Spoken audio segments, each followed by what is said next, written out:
Bismillahirrahmanirrahim. Sekarang ni saya tengah menyiapkanlah tesis kajian tentang dalam bidang kaunseling berkaitan eating behaviour. Moga-moga cepatlah sikit siapnya kan.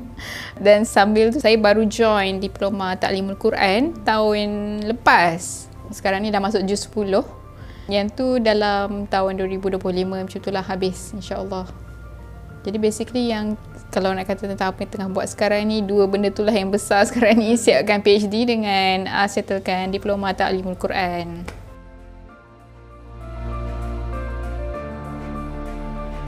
Alhamdulillah saya datang daripada keluarga yang menekankan tentang keagamaan ni lah. Jadi dari kecil tu benda basic settle lah. Solat, mengaji, semua tu settle lah.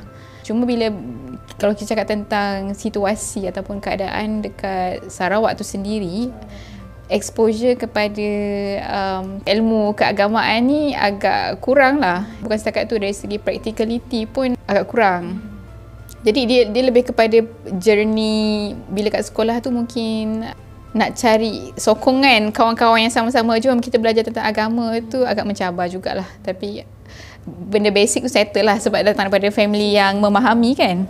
Jadi macam bila masuk universiti, yang tu antara ruang yang saya kira kata itu peluang awal untuk belajar banyak tentang agama. Even contohnya tentang sujud sahwi tu sendiri pun baru belajar kat universiti kan.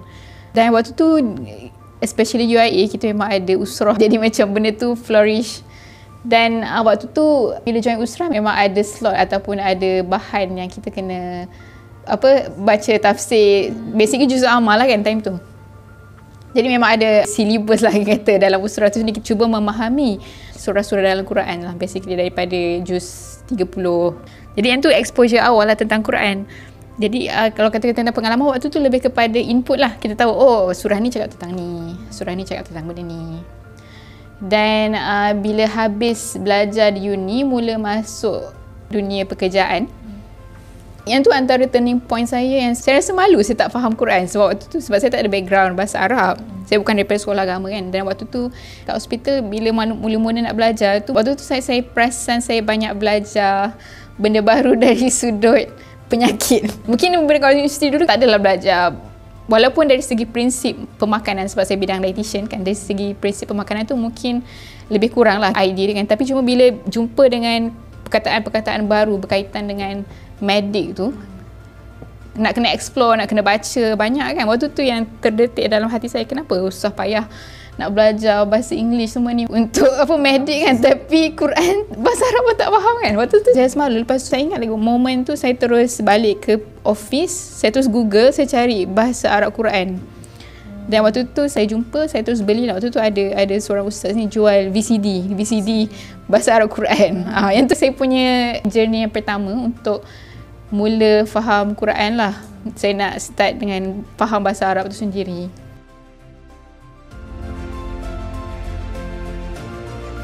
Istimewanya BDQ ni, dia bagi satu bengkel kan, dan memang bagi contoh praktikal. Yang bestnya tentang tools tu sendiri, maksudnya ada kita kata alat bantu belajar tu sendiri, which is Canvas antaranya. Dan kadang-kadang kita nak ambil pengajaran tu kan, kita tak tahu nak mula dari mana kan. Tapi kalau bila belajar dengan menggunakan Canvas tu misalnya, kita tahu apa soalan yang kita nak tanya kepada diri kita, apa guiding instruction ataupun apa statement ataupun apa permulaan perkataan yang membantu kita untuk rangka benda tu kan.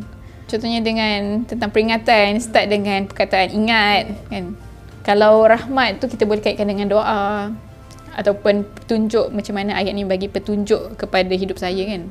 Benda tu boleh jadi checklist kan. Yang tu dari segi tazakur.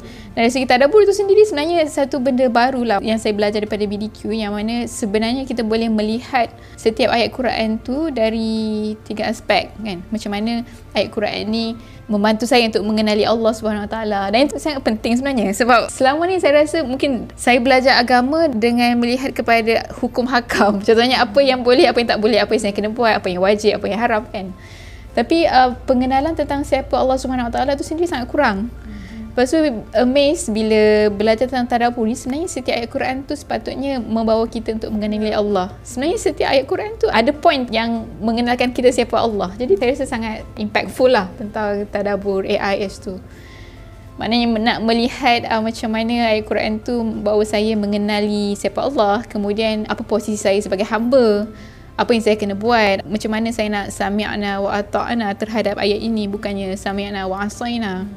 Dan yang terakhir tentang sirat. Sirat tu memang sangat, bayangkan kita doa setiap hari kan, doa melalui solat, sebab bila kita baca Al-Fatihah tu memang indirectly kita akan minta kepada Allah tentang golongan sirat orang yang diberi nikmat, orang yang dimurkai kan. Dan dia pelik lah sebenarnya kalau kita doa lepas tu kita tak tahu apa sirat apa sirat yang Allah dah bentangkan dalam Quran tu sendiri. Sirat para nabi, syuhada kan, orang yang soleh. Lepas tu macam mana kita nak supaya kita tak ikutlah sirat orang yang dimurkai dan sesat tu sendiri. Jadi somehow bila ada tools ni, dari satu sudut dia sebenarnya membuatkan proses pembelajaran tu menarik lah. Sebab kadang-kadang tak tahulah, ini sebelum belajar tadabbur tazakur ni kan, kadang-kadang dia punya target adalah, contohnya saya sendiri dalam satu hari kena habis baca 1 juz misalnya. Itulah piawai dia kan, itulah piawai saya berinteraksi dengan Quran sebelum ni. Okey, dah baca Quran hari ni, jadi kadang-kadang bosan sebab tak berinteraksi dengan Quran sendiri. Jadi kadang-kadang tengah baca sikit kan, tengok buka muka surat sebelah, tinggal berapa page lagi kan. Dia macam nak cepat-cepat habis kan. Sebab baca dalam keadaan kita pun tak faham, tapi sebab kita menghargai Quran, jadi kita disiplin, okey setiap hari kena baca Quran. Tapi dia capai malam baca Quran je lah, bukan faham kan. Tapi bezanya bila kita tahu kemahiran ni, dia jadi sangat-sangat, proses tu jadi menarik. Dan kita termotivasi untuk meneruskan baca, meneruskan memahami, sebab kita bukan cerita tentang orang lain, cerita tentang diri sendiri kan. Apa lagi cerita yang paling menarik melainkan cerita tentang diri sendiri kan.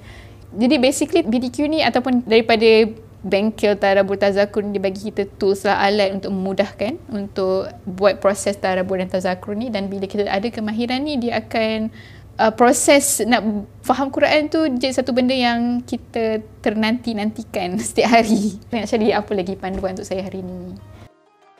Kemahiran tadabbur dan tazakur ni kalau kita nak baca sendiri mungkin agak susah. Dan sekarang ni alhamdulillah kalau Malaysia ni sendiri, kita recently makin banyak kan usaha-usaha untuk membantu masyarakat memahami Quran dengan jalan tadabbur dan tazakur ni lah. Jadi bila ada peluang ni, cubalah kita termasuk dalam golongan mereka yang dapat manfaat tu sendirilah. Jadi antaranya kita boleh join program BDQ yang akan dijalankan hujung bulan ni 25 Jun. InsyaAllah 3 jam je. Dan insyaAllah walaupun dia 3 jam, tapi somehow kalau kita latih benda tu, ini adalah kemahiran yang kita akan buat setiap hari sebenarnya sampai kita mati kan. Dan moga-moga dengan usaha ni Allah berkahilah usia kita supaya menjalani hidup ni dengan petunjuk Allah SWT.